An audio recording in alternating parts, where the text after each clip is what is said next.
bakit ba pinagpapala ka?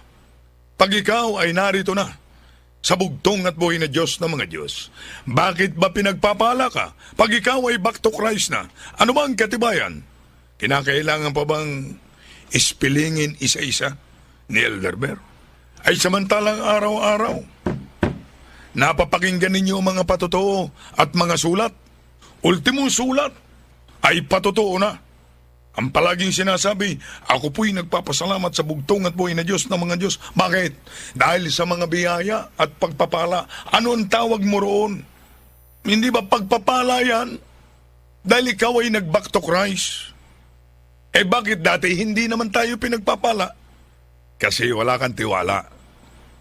Nung nakilala mo ang bugtong at buhay na Diyos ng mga Diyos, pinagaling ka sa iyong karamdaman, nagkaroon ka ng tiwala na yung bugtong at buhay na Diyos ng mga Diyos ay tunay pala.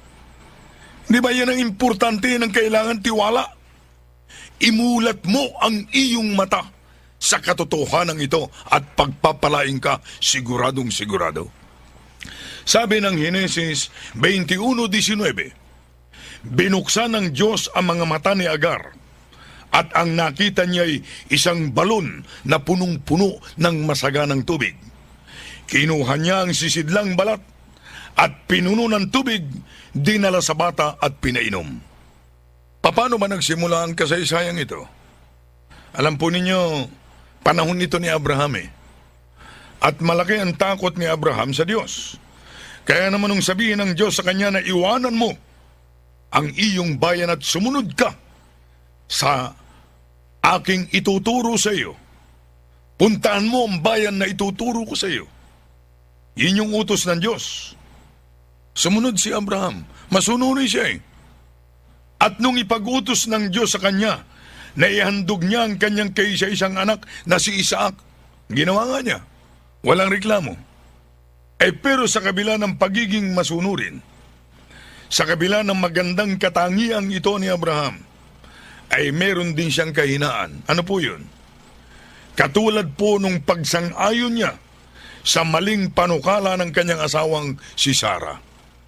Ano ba yung panukala ni Sarah? Sabi ni Sarah, mabuti pa isipingan mo ang alipin kong si Agar. Tabihan mo ang alipin kong si Agar. Pagkat baka sa pamamagitan niya ay matupad na ang pangako ng Diyos na magkaroon tayo ng anak. Alam po ninyo, sa halip na ang gawin ni Abraham ay humingi ng payo sa Diyos kung tama o mali ang payo ng kanyang asawa, ay agad niyang sinunod ang iminungkahi ng kanyang asawa. Sinipingan niya si Agar at doon na nagsimula ang kanyang problema. Nagbubuntis pa lang si Agar ay naging abusado na ito at malimit na hinahamak ang kanyang asawang si Sarah pagkat si Sarah ay baog.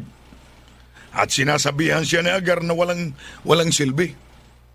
Nung una pinagwalang bahala ito ni Sarah kasi di ba't siya naman na may plano na magbuntis si Agar? Pagkatapos pagka inianak ay kukuhanin nila yung anak.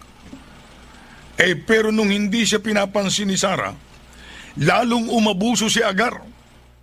Kaya isinumbong na ito ni Sarah kay Abraham. At palibhas ay mahal ni Abraham ang kanyang asawa, kaya sinabi ni Abraham kay Sarah, bahala ka na. Gawin mo kung anong gusto mo sa iyong alipin. At mula noon ay pinagmalupitan na ni Sarah ang buntis na si Agar. At nung hindi na makatiis si Agar, ay tumakas siya. Pero ibinalik siya ng Diyos. At pagkalipas ng ilang buwan ay ipinanganak si Ismael. Pero pagkatapos po nito, binigyan ng Diyos ng katuparan ng kanyang tunay na pangako kay Abraham. Nagbuntis si Sarah at isinilang si Isaac. Magkasabay na lumaki ang dalawang bata, si Ismael at si Isaac. Pero palibhasa mas matanda at mas malaki si Ismael kaysa kay Isaac, kaya lagi niyang tinutudyo si Isaac. At dahil dito'y nagkaaway sila, At pagka nag-away, talo naman si Isaac kasi mas maliit si Isaac. Nagalit ngayon si Sarah, yung nanay ni Isaac. At kinausap si Abraham, palayasin mo na yung mag-inang yan. Baka yung si Ismael na makaagaw pa ng anak ko sa kanyang mamanahin, palayasin mo na yan. Hindi ngayon makasagot si Abraham, ay dahil anak din niya si Ismael pero pinayuhan siya ng Diyos. At sinabi sa kanyang, payagan mo nang umalis ang mag-inang alipin. At hindi ko rin ito pababayaan. At mula noon ay nagpagala-gala na nga sa kanilang paglalakbay ang mag-inang Ismael at Agar. Pero sa gitna ng disyerto ay naubusan sila ng tubig. At nakaapekto ito sa bata. Nagkasakit ito at nanghina. At awang-awa si Agar sa kanyang anak. Pero wala na talaga silang mapagkuhanan ng tubig. Kaya't ang ginawa ni Agar ay iniwanan na lamang ang bata sa ilalim ng isang puno at sinabi sa sariling hindi na niya ito babalikan pagkat ayaw niyang makitang unti-unting namamatay ang kanyang anak na si Ismael. Ipinikit na niya ang kanyang mga mata dahil sa laki ng pagdadalamhati pagkat wala na siyang pag-asa. Pero yung mga daing ng batang si Ismael, yung mga iyak ng batang si Ismael, bagamat unti-unting humihina sa pandinig ng kanyang ina, ay napakalakas namang napapakinggan ng mga anghel ng bugtong at buhay na Diyos ng mga Diyos. Kaya't bumaba ang anghel at kinausap ang nakapikit at humahagulhol na si Agar. At sinabi ng anghel, Agar, anong bumabagabag sa iyo? Anong problema mo? Huwag kang matakot, Agar, pagkat hindi ka pababayaan ng Diyos. Nagmulat ng mata si Agar, at pagmulat ng kanyang mata, nakita niya ang isang malaking balon na punong-puno ng masaganang tubig.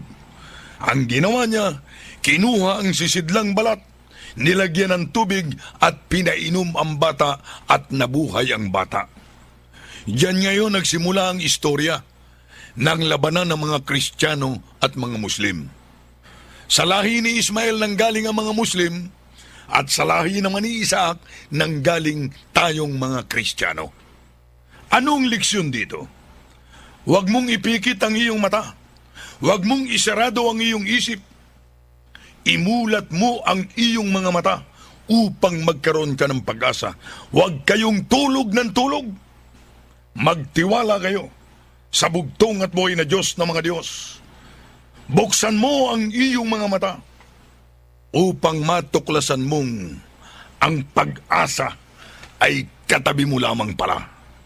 Ito ang malaking problema ng maraming tao ngayon. Naghahanap ng tunay na Diyos. Naghahanap ng tunay na relihiyon. Naghahanap ng kaligtasan. Subalit aayaw namang imulat ang mata. Hanap ng hanap, pagala-gala sa paghahanap. Nasa tabi mo lamang pala. Tandaan po ninyo, ang pagkakilala sa kapangyarihan ng bugtong at buhay na Diyos ng mga Diyos ay magsisimula lamang kapag iminulat mo ang iyong mga mata. Magtiwala ka na meron lamang nag-iisang Panginoon, na meron lamang nag-iisang Diyos. Magtiwala ka na meron lamang nag-iisang tagapagligtas. Ibukas mo ang iyong paningin at makikita mong nasa tabi mo lamang pala ang iyong kaligtasan. Siya ang ilaw na magbibigay ng liwanag sa iyong buhay. Ang bugtong at buhay na Diyos ng mga Diyos, Panginoong Jesucristo na pinaka makapangyarihan sa lahat.